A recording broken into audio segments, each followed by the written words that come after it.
اگر یہ سید ایک طرف ہو اور یزید ایک طرف ہو تو میں یزید کا ساتھ دوں گا. کیوں کہ یہ اہل بیت کے دشمن ہے. یزید اتنا دشمنی نہیں کر سکتا. یزید کے اندر یہ دشمنی ممکن ہی نہیں ہے. اگر اس کو امیر المومنین کہنا جائز نہیں ہے, تم کیوں عمران خان کو امیر المومنین کہتے ہو؟ تو یزید کی بخشش کی دعا نہیں مانگ سکتا کوئی؟ کیوں؟ تیرے باپ کی شریعت ہے. اب جس طرح کہتے ہو کہ لعنتی ہیں سب جو بیعت یزید کرنے والے ہیں, تو کیا بنے گا؟ تو سیدنا امام حسین رضی اللہ تعالیٰ عنہ 100% دین بچانے کے لیے اپنا اور اہل و عیال کا اور سب کا خون پیش کر رہے تھے. تو آپ سے محبت کا یہ تقاضا ہے کہ یزید کے لیے کسی طرح کا کوئی نرم گوشہ ذہن میں نہ ہو. یہاں تک کہ یہ بات حضرت عمر بن عبدالعزیز رضی اللہ تعالی عنہ سے مروی ہے. ذہبی کی تاریخ الاسلام بڑی تاریخ ہے, بہت زیادہ اس کی جلدیں ہیں. ہر سال کے لحاظ سے شروع سے لے کر اپنی زندگی تک انہوں نے لکھا, یعنی رسول اکرم صلی اللہ علیہ وسلم کی ہجرت سے لے کر تو 61 ہجری سے لے کر 80 ہجری تک کے جو واقعات ہیں اس کے اندر انہوں نے لکھا سند کے ساتھ. نوفل بن ابی الفرات ان کا یہ قول ہے اور ان تک امام ذہبی نے اپنی سند لکھی ہے. اور دوسری طرف یہ قول ابن حجر السوائق کے محرقہ کے اندر لکھا ہے اور اس میں صفحہ نمبر 332 ہے. اور یاد رکھیں یہ وہی عمر بن عبدالعزیز ہیں جو بنی امیہ سے تعلق رکھتے ہیں. یہ بھی ذہن میں رکھیں کہ قبیلوں میں اچھے برے لوگ ہوتے رہتے ہیں. یہ بنی امیہ وہی ہے کہ جس کے ایک شخص کو اللہ کے رسول علیہ السلام نے اللہ کے حکم سے یکے بعد دیگرے اپنی 2 شہزادیوں کو ان کے نکاح میں دیا. اگر یزید پلید عنید مرید خبیث وہ بنو امیہ سے تھا تو سیدنا عثمان غنی جو خلیفہ ثالث ہیں اور رسول اکرم صلی اللہ علیہ وسلم کے دورے داماد ہیں, اور دامادوں کی عزت بڑی زیادہ ہوتی ہے اور دامادوں کے خاندانوں کو بھی پیش نظر رکھا جاتا ہے. اور کتنے اصحاب ہیں جن کا تعلق بنی امیہ کے ساتھ ہے. لہذا تھوک سے لعنتیں بھیجنے والے بھی اپنا حشر قیامت کے دن دیکھیں گے. داتا صاحب جیسا بندہ اپنی کتاب کشف المحجوب میں یزید کے مسئلے پر لکھ گئے کیا اخزا اللہ, اللہ اسے رسوا کرے. اللہ اسے کیا کرے؟ یزید کو اللہ, یزید کو اللہ. یہ کس نے لکھا ہے؟ کہاں لکھا ہے؟ اور اگلا ساتھ متصل کیا ہے؟ دون ابی ہے. فرمایا یزید تک رکو, آگے منہ نہ ڈالنا. یہ داتا صاحب کی سنیت ہے, آصف جلالی نے نہیں گڑی. لوگ کہتے ہیں کہ شاید کوئی مسئلہ ہے.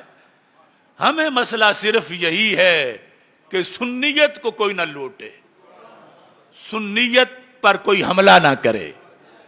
جو صدیوں سے مذہب آ رہا ہے اسے ہم کسی کو بگاڑنے نہیں دیں گے, خواہ کوئی چھوٹا بگاڑے یا بڑا بگاڑے. اس کا ہم اللہ کے فضل سے مقابلہ کرتے آ رہے ہیں. ایک چھوٹے سے بگڑے ہوئے آستانے کے مقابلے میں کھڑا ہونا کسی کی مجال آج نہیں نظر آ رہی. اللہ کے فضل سے ہم نے ہزاروں بگڑے ہوئے کے مقابلے میں کلمہ حق بلند کیا ہے. یہ نہیں لبیک لبیک لبیک یا رسول اللہ.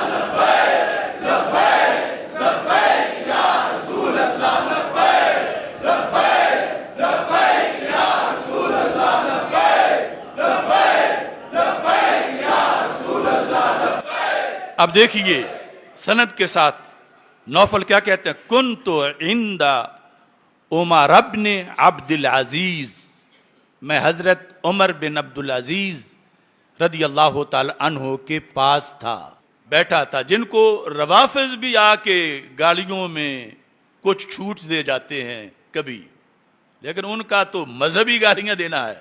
عمر بن عبدالعزیز جن کو بعض نے 5واں خلیفہ راشد قرار دیا، وہ علیحدہ باس ہے۔ فذکر رجل، راوی کہتا ہے میں ان کے پاس بیٹھا تھا، کن کے پاس؟ حضرت عمر بن عبد العزیز کے پاس۔ تو کیا ہوا، ایک بندے نے وہاں یزید کا ذکر کیا، بنی امیہ کے عظیم فرزند حضرت عمر بن عبد العزیز جو اس وقت خلیفہ تھے، ان کے سامنے کسی نے یزید پلید کا ذکر کیا۔ اور ذکر کیسے کیا؟ کہتا ہے قال امیر المومنین یزید، یہ لفظ اس نے بولے۔ اب یہ بھی دھیان رکھنا، میں نے جو وہ لفظ بول لے ہیں نا، کسی نے یہ کاٹ کے کہنا ہے جلالی کہہ رہا ہے امیر المومنین یزید یعنی اتنی شیطانیت ہے آج، دیکھ لو آپ، اس نے یزید کو امیر المومنین بنا دیا ہے۔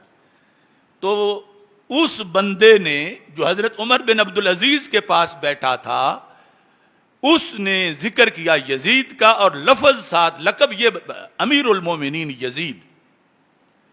فقال، تو حضرت عمر بن عبد العزیز نے کہا تقول امیر المومنین، کہ تو اس گندے کو امیر المومنین کہہ رہا ہے؟ فوراً اسے سزا دلوائی، وَأَمَرَ بِهِ، حکم دیا جلاد کو کہ اس کو 20 کوڑے ابھی ابھی مارو۔ فَضُرِبَ 20 صَوْتًا، بنی امیہ کے اس عظیم فرد نے یزید کو امیر المؤمنین کہنے والے کو 20 کوڑے مروائے۔ لہذا حق مسلک سے پہچانا جاتا ہے، اور اس انداز میں یہ حقیقت ہے، اور اس پر اپنا مسلک رکھنا برقرار یہ بڑا اس وقت مشکل ہو رہا ہے۔ کیوں؟ ہم صراط مستقیم والے ہیں، کچھ ادھر سے حملہ کرتے ہیں، کچھ ادھر سے حملہ کرتے ہیں، چونکہ صراط مستقیم کی تعریف ہے کہ وہ درمیان میں ہوتا ہے، سیدھا ہوتا ہے، اور منزل کی طرف جانے کا شارٹ رستہ ہوتا ہے۔ تو اس لیے خوارج، روافض، نواسب، ان سب سے بچاؤ کے لیے ہم ہر کسی کو سامنے رکھ کے پھر اپنا مسلک رکھنا برقرار یہ بڑا اس وقت مشکل ہو رہا ہے۔ کیوں؟ ہم صراط مستقیم والے ہیں، کچھ ادھر سے حملہ کرتے ہیں، کچھ ادھر سے حملہ کرتے ہیں، چونکہ صراط مستقیم کی تعریف ہے کہ وہ درمیان میں ہوتا ہے، سیدھا ہوتا ہے، اور منزل کی طرف جانے کا شارٹ رستہ ہوتا ہے۔ تو اس لیے خوارج، روافض، نواسب، ان سب سے بچاؤ کے لیے ہم ہر کسی کو سامنے رکھ کے پھر اپنا مسلک اور موقف بیان کرتے ہیں۔